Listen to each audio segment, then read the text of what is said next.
Hi everybody, it's Winter's back for another Idle Heroes video, and this video I would like to showcase making my second 10-star Sigmund. So I got this one here sitting at 9-star, and I was going to do this last night, but I thought you guys might like to see it recorded, and then I thought a little bit further, and I was thinking it might be good to showcase how much impact Sigmund has. So I thought I'd show you our guild raid that we've got at the moment. So we've got Karmath at the moment. I'm not sure what the last one is, but we'll find out in a few days. But Karmath is very difficult because he deals so much more damage when one of the targets is petrified. Oh, sorry, he deals so much more damage to a petrified target. And so to that end, I've got my setup with my backline relatively tanky, and then my front line is my 2 damage dealers. And if I just go into battle, so at the moment, my Dark Athendal is basically sacrificial. She's just there to complete the aura. My Rosa has energy on him because otherwise he doesn't get his active off. He just dies first turn. And then on both Berea and Karmath, I've got reduced damage, 30% reduced damage, so that they can last as long as possible. Now, although Karmath has immune to petrify, and therefore he doesn't take the huge spiky damage that Berea does, a lot of the time he still goes down faster than Berea. So I've kind of got them both there, just because if Berea falls early, it ruins my attack in terms of damage. And Karmath sort of prevents that. But if Berea doesn't get petrified for quite a few turns, Berea will stay up, and then my front line gets to keep dealing more damage.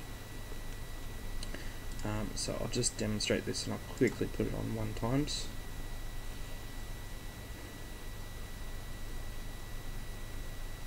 So as you see, Dark Athendal and Rosa are already down.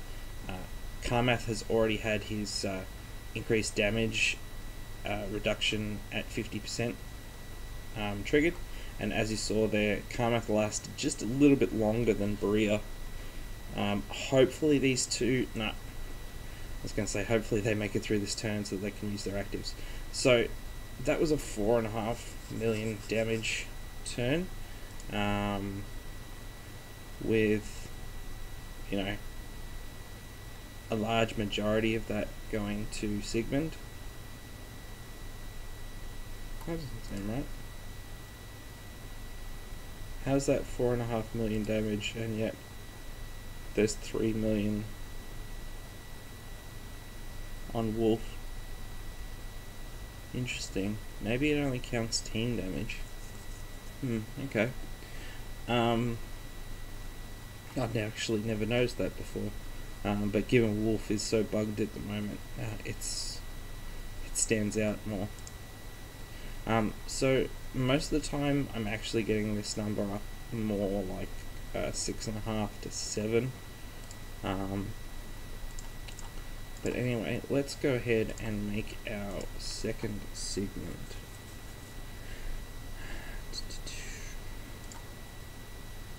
Okay, so I've already leveled him up to 9-star. I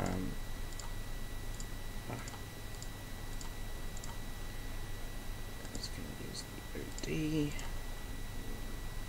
I need to unlock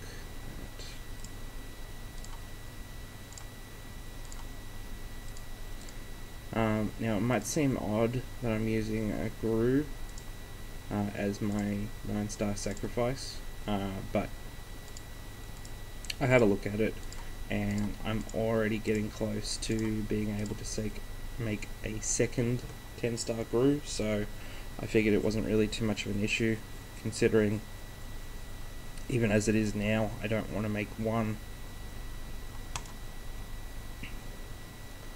So, 10-star Sigmund. Let's level this bad boy up.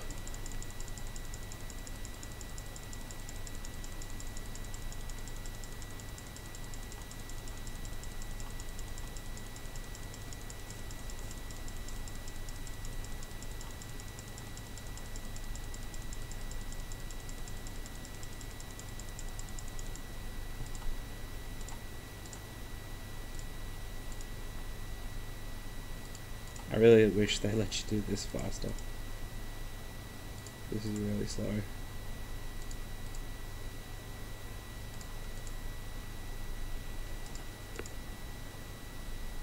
I've got 70,000 dust, so I should be able to do this fairly well.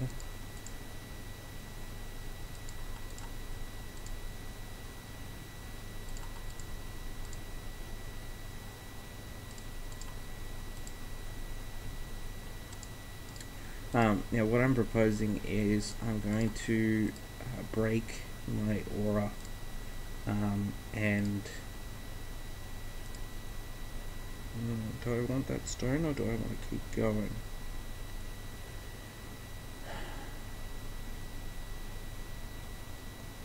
The armor break stone is actually a pretty good stone for dealing damage. I was thinking I'd go with the pure attack stone, but maybe we can go with this, especially since Rosa is dying turn 1, and so we're not getting Rosa's armor shred. This might be a good example. So yeah, I'm gonna break my aura for the purposes of this. Now, since this Sigmund, actually holy damage is pretty close.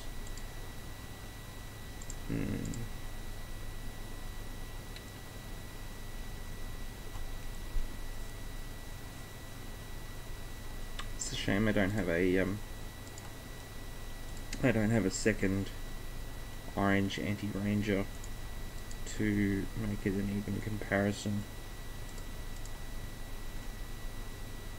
I guess we just use a red anti-ranger and we see where the numbers fall.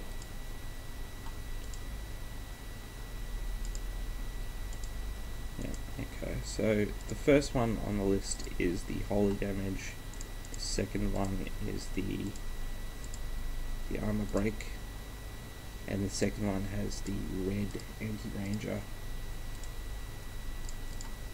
So if we come in here, the lineup I'm proposing to do now is dropping Dark Ephindel, moving Asmodel to the back line because he'll still give out marks that potentially the two Sigmunds can proc, and putting the two Sigmunds on the front line. Let's see how this goes.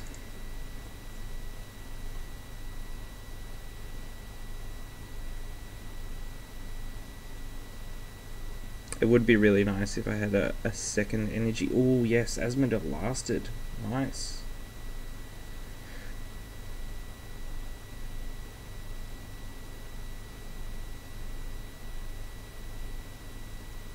That was really unfortunate that Sigmund got petrified just then, because he's going to fall before he can do anything else.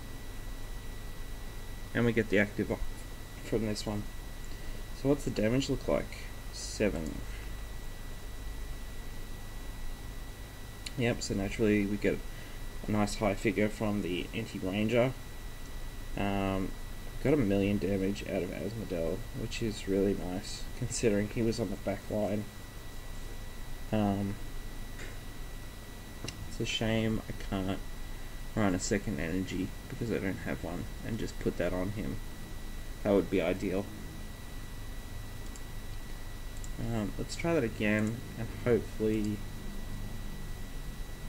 Hopefully they get petrified at the same time, so that it just makes it a little bit more even. See, Asmodeel's down, so that's a million damage gone right there. But if you notice, Berea lasted a little bit longer because he didn't get petrified. And now we've got role reversal. So is this one going to stay up? One more. Yes. Get his active off. Okay, so we're comparing him to about 4.5 million from the other one. So 3.2. 3.2.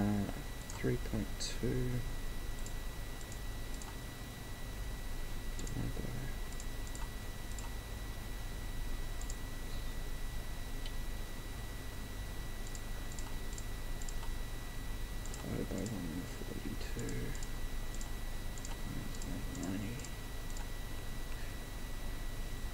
Yep, so even with a 2-star orange stone, he's coming in, if he had an orange anti-ranger artifact, at about 4.3 million. So that's pretty close. At this stage, I'm basically just getting unlucky with my backline falling earlier than I'd like.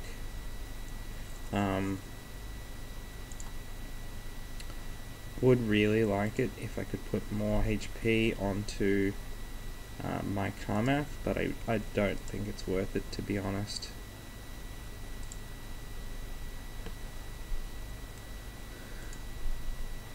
I just hope this one goes better. It'd be really nice if Asmodeel could stay up again. Nice, that's a good start. Berea is petrified, so that's bad.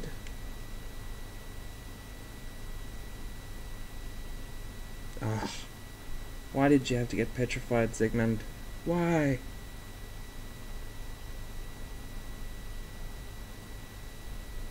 Oh, and the other one doesn't make it either. Oh, this damage is going to be terrible. Ah, not too bad. Yeah, saved by Asmodeel with his big active.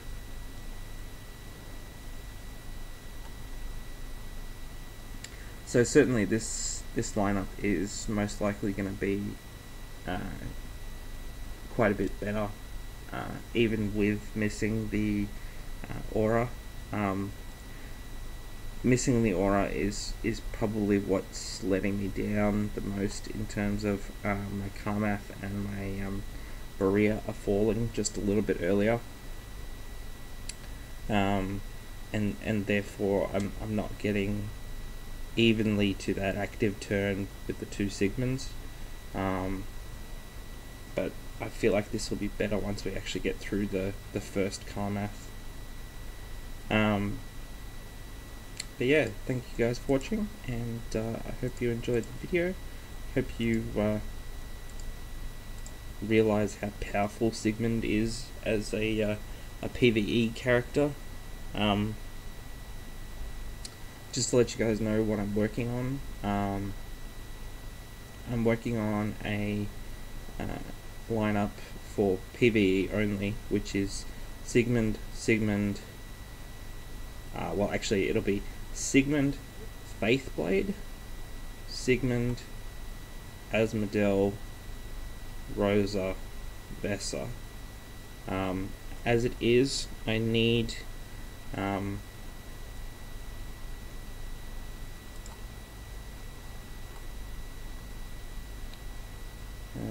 need about 200 million gold to make that happen,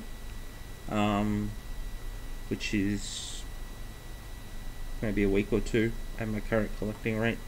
I need one more Vesa, which is this the really sad one, because I went through all of this week's profit event without getting a single Vesa from rerolls, and I still need about another 6 or 8 light fodder to be able to complete my 10 star Faithblade. because I've still got another 2 in there. I could use all of my Gurkies, especially since I'm up to 8 now that I've summoned, and so he's certainly the most common of the lights. But at the moment I'm thinking I'm just going to use the 6-star, because it saves me like another 4 fodder, as well as the 2 of them that I'm using, which is why I need about another 8 to make this happen. Yeah, let me know in the comments if there's any particular videos you guys would like to see me make. I'm still working on the damage simulator I told you about a couple videos back.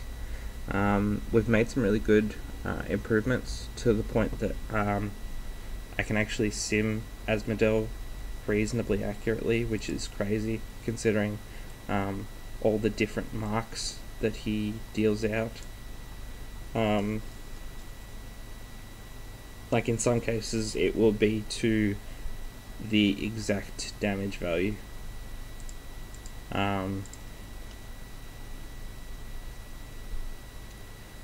So yeah, I'm looking forward to sharing that with you guys, but it's definitely not in a production state at the moment. It's very much just a spreadsheet.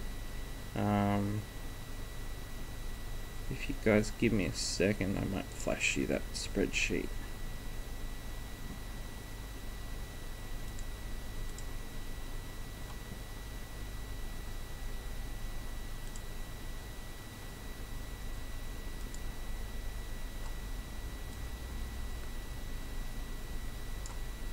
So this is the spreadsheet that I'm working with at the moment, and then there's just all this maths going on down at the bottom, trying to work out what's best.